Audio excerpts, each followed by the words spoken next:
सहर अपने कमरे में घुस गई, बस्ता मेज पर रखा और आईने के सामने जा खड़ी हुई। उसे अपना अक्स नजर आने लगा। वही चोट का निशान, मोटी सी नाक, काला रंग, बड़े से कान।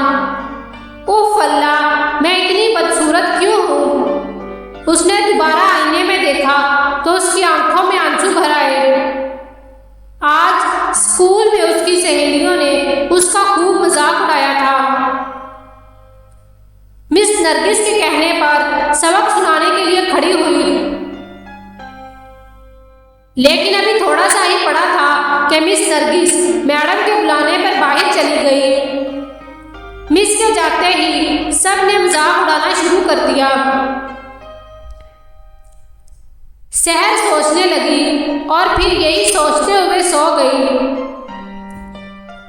अब उठ भी जाओ, उसकी बड़ी बहन अंबर ने उसे झंझोड़ा और वो आंखें मलती हुई उठ बैठी। तुमने यूनिफॉर्म भी नहीं बदला, खाना भी नहीं खाया, अब तुम्हें बड़े अब्बा जान बुला रहे हैं। अंबर कहती हुई बाहर निकल गई। अस्सलाम वालेकुम बड़े अब्बा जान, उनको सलाम करती हुई उनके बिस्तर पर बैठ गई। वालेकुम अस्सलाम बेटी, कैसी हो? ठीक हूँ बड़े अब्बा जान। आपको कोई काम था? मुझे आपने बुलाया? नहीं, कोई काम नहीं है, मगर ये बताओ इतनी उदासी क्यों नजर आ रही है? और तुम आज मेरे पास क्यों नहीं आई?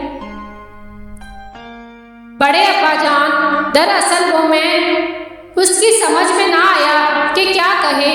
उसका मतलब है कि स्कूल में कोई बात हुई है। क्या हुआ भाई, फिर किसी से झगड़ा हुआ क्या? बड़े अब्बा जान ने उससे बहुत प्यार से पूछा, जिस पर सहर कहने लगी, बस अब मैं स्कूल नहीं जाऊंगी, सब मेरा मजाक उड़ाते हैं। उसने रोना शुरू कर दिया। बड़े अब्बा जान ने कहा, अरे भाई, इसमें रोने की क्या बात है? सहर रोते हुए कहने लगी, मैं बहुत बदसूरत हूँ, काली हूँ, सब मुझसे नफरत करते हैं। बड़े अब्बा जान, क्या मैं बहुत बुरी हूँ? रोते हुए आखिर उसने सर उठाकर मासूमाना अंदाज में पूछा, जिस पर बड़े अब्बा जान कहने लगे, बेटी तुम बहुत प्यारी और अच्छी बच्ची हो।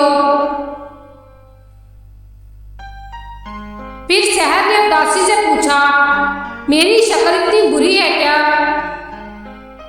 बड़े अब्बा जान ने कहा, नहीं बेटी, अल्लाह ताला ने हर इंसान को बहुत मोहब्बत के साथ बनाया है।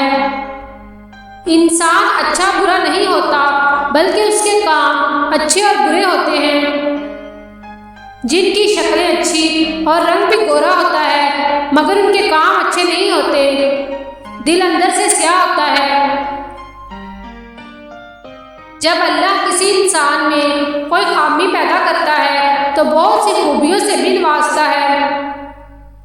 अब तुम अपने आप को देखो, तुम्हारी आवाज़ बहुत खूबसूरत है। तुम्हें चाहिए कि किरात और नात वगैरह के मुकाबलों में हिस्सा लो। तुमने मुझे अपनी लिखी हुई कुछ कहानियां दिखाई थी, वो देखकर मुझे अंदाजा हुआ कि तुम में कहानियां लिखने की सलाहियत भी है। तुम्हें घर के काम सीखने का बहुत शौक है। तुम हमेशा साफ सुथरी रहती हो, तुम ज़हीन हो, और भी बहुत सी खूबियां हैं। तुम सावली रंगत पर ना जाओ। बड़े अब्बा जान ने उसकी सलाहियतों के बारे में उसे तफसील से बताया, जिस पर सहर ने कहा, वो तो ठीक है अब्बा जान, मगर जब मैं क्लास में कुछ पढ़ने के लिए खड़ी होती हूँ तो सब मेरा मजाक उड़ाने लगते हैं। मैं किरात और नात कैसे पढ़ सकती हूँ? वो उलझते हुए बोली। बड़े अब्बा जान ने कहा, देखो सहर, अब ये काम तो तुम्हें खुद करना होगा। अपने अंदर खुद इत्मीनान पैदा करो। तुम्हारा मजाक उड़ाते हैं तो उड़ाने दो। जो किसी दूसरे का मजाक उड़ाते हैं उन्हें खुद इस बात का एहसास नहीं होता कि सब चीज़ें अल्लाह की बनाई हुई हैं। तुम ऐसे बच्चों से खौफ ना खाया करो, बल्कि उन्हें भी समझाया करो। एक बात और वो ये कि शुक्र किया करो, अल्लाह ने तुम में कोई माजूरी पैदा नहीं की, तुम्हें किसी का मोहताज नहीं किया। बड़े अब्बा जान, मैं आपकी बातों पर अमल करने की कोशिश करूंगी। वो उठने लगी। बड़े अब्बा जान तसव्वुरात ही में अपनी प्यारी भतीजी को आला मुकाम पर देख रहे थे और उसके ख्वाब के पूरा होने की दुआ मांग रहे थे।